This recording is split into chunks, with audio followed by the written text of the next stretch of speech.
Hi, I'm Susie Matheson from the Pink Daisy. Welcome to my store.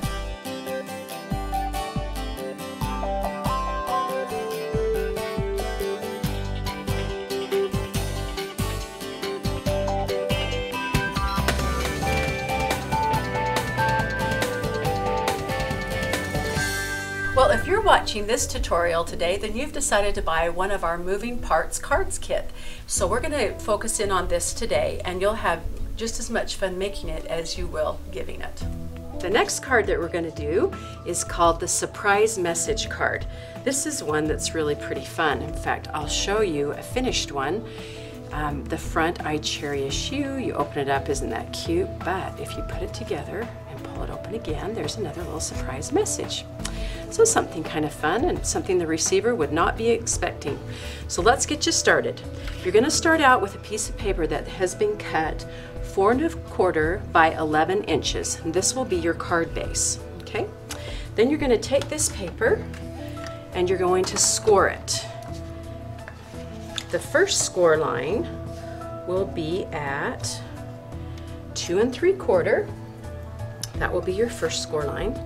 The second score line will be at 5 1/2 right here. And then the third one will be at 8 1/4. If I can get it there. Yes, indeed. And you'll score right there. Now, once your paper has been scored, what you want to do is you want to go and fold it along the score lines. You can use a bone folder if you feel like you need to make your edges more distinct, or you can use your hands. As you unfold it, what you want to do is make a W. Can you see that? So when you do that, you've got the peak that stands up in the middle, and that's where you want to get started. What you'll do is you'll grab the peak and you'll take your scissors and you're going to cut in the middle to the score lines. So I'm going to cut all the way into those score lines. Then I'm going to cut another one just above it, all the way to the score line, and another one just below it, all the way to the score line. Okay? So your card looks like this.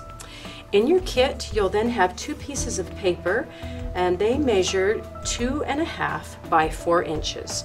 And what you're going to do is weave them in. The first one will go under and over and under, over, under. Sorry. The next one will be just the opposite. So you're going to go over and under and over. What you're going to do is you're weaving it just like you would, like that. Okay? And then if you pull it together, you'll see that the back side is revealed. So at this point in time, now what you're left to do is just to decorate the card. We've used these cute rub-ons by Pebbles that you can just rub on in the different sections, and then when you're ready to make the other special message, you can rub them on the other side, and then you're just left to decorate the card. So what we've done, if you start with the front of the card, you've got these 2 panels. What you can do is we've cut papers. Our green polka dot is cut at 2 1/2 by 4 inches, and we'll go ahead and just add those on.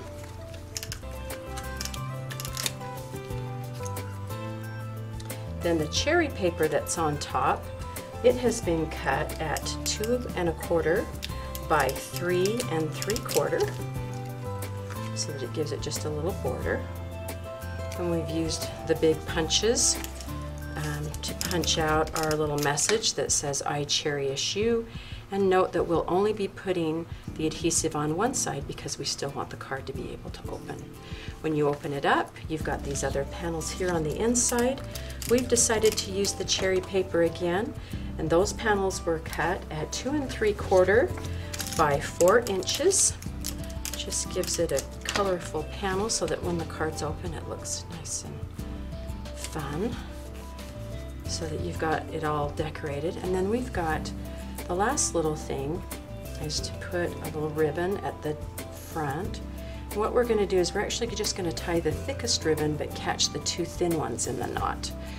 You'll know a lot of times at the Pink Daisy we do a lot of different things with ribbon, and a lot of times what we try to do is eliminate the bulkiness of a knot, and by tying a ribbon, by laying it into the knot, it takes away a lot of the bulkiness. So then we're just going to trim your ribbon up.